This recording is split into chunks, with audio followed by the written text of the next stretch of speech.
Good morning students. Hindi व्याकरण में हम अपनी इस वीडियो में पढ़ेंगे विशेषण पद परिचय। इससे पहले की दो वीडियो में हमने पढ़ा था संज्ञा पद परिचय और सर्वनाम पद परिचय। और विशेषण पद परिचय पढ़ रहे हैं हम। जो पद के दो भेद होते हैं, विकारी और अविकारी। तो हम विकारी का भेद पढ़ रहे हैं, तीसरा विशेषण पद परिचय। तो विशेषण का पद परिचय देने से पहले हम जानना चाहेंगे, समझने का प्रयास करेंगे विशेषण क्या है। जो शब्द संज्ञा या सर्वनाम की विशेषता बताते हैं उसे कहते हैं विशेषण। अब विशेषण के होते हैं चार भेद। पहला भेद होता है गुणवाचक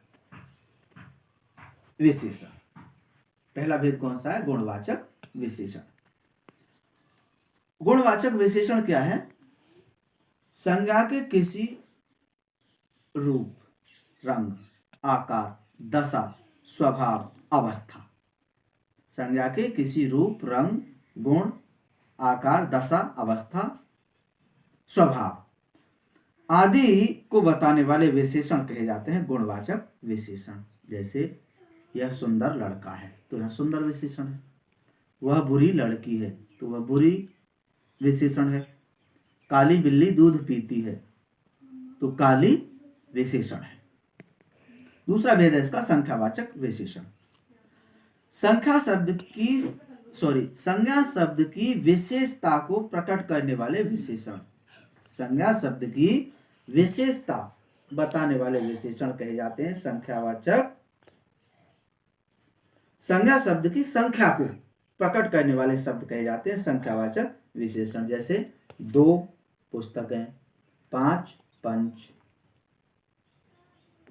पहला लड़का, तीसरी बिल्ली, चौथी गली। तो ये गली की संख्या बता रहे हैं, लड़के की संख्या बता रहे हैं, बिल्ली की संख्या बता रहे हैं, पुस्तक की संख्या बता रहे हैं इत्यादि। तीसरा भेद है इसका परिमाणवाचक विशेषण। किसी वस्तु की माप, माने जो मापा जाए, नापा न जाए, मापा जाए, या मात्रा को व्यक्त करने वाले विशेषण कहलाते हैं परिमाणवाचक विशेषण। जैसे थोड़ा पानी, बहुत काम,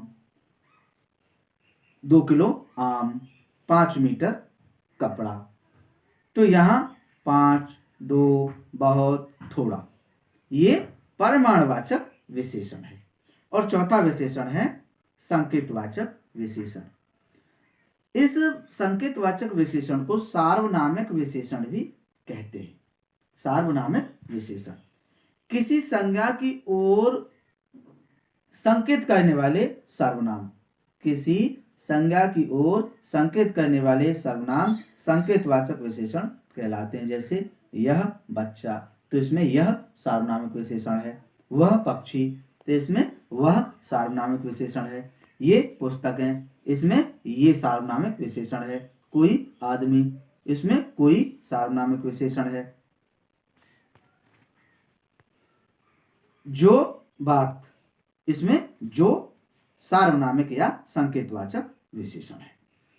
अब विशेषण की होती हैं 3 अवस्थाएं। पहली मूल अवस्था, दूसरी उत्तरावस्था, तीसरी उत्तम अवस्था। मूल अवस्था में तर लगाने से उत्तर अवस्था बन जाती है और मूल अवस्था में तम लगाने से उत्तम अवस्था बन जाती है। यानी जैसे डिग्री होती है 3, ऐसे ही विशेषण की 3 अवस्थाएं। अब जैसे मूल अवस्था में तर लगाने से बन गई उत्तरावस्था। अब मूल शब्द है श्रेष्ठ। श्रेष्ठ की उत्तर अवस्था होगी श्रेष्ठतर। श्रेष्ठ की उत्तम अवस्था होगी श्रेष्ठतम। अब यहां एक चीज और होती है विशेष, क्योंकि विशेष के साथ भी उसका संबंध बताया जाता है, पॉइंट भी आता है। तो विशेष क्या होता है? जिस संज्ञा या सर्वनाम की विशेषता बताई जाती है उसे कहते हैं विशेष। जिस संज्ञा या सर्वनाम की विशेषता बताई जाती है उसे कहते हैं विशेष। तो अब हम जब विशेषण का पद परिचय देंगे तो उसमें 5 चीजें बताएंगे। विशेषण का प्रकार, जो मैंने 4 प्रकार बताए थे। अवस्था विशेषण की, कौन सी अवस्था है? मूल अवस्था, उत्तर अवस्था है, उत्तम अवस्था, लिंग, वचन और 5वीं विशेष और उसके साथ संबंध। तो आइए हम देखते हैं इसको विशेषण पद परिचय में।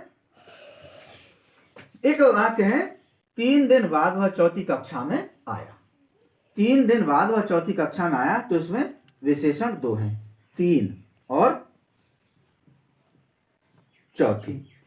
अब 3 का पद परिचय देना है हमें और चौथी का पद परिचय देना है हमें।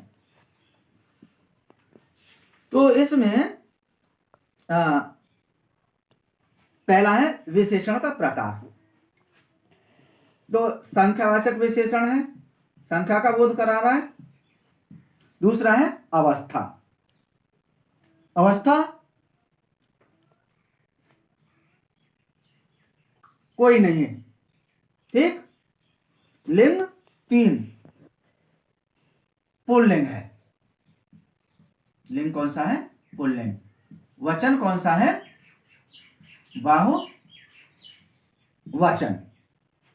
लिंग आ गया, वचन आ गया, विशेष और उसके साथ संबंध। विशेष क्या है? किसकी विशेषता बता रहा है वो? दिन की। तो दिन विशेष, दिन विशेष है।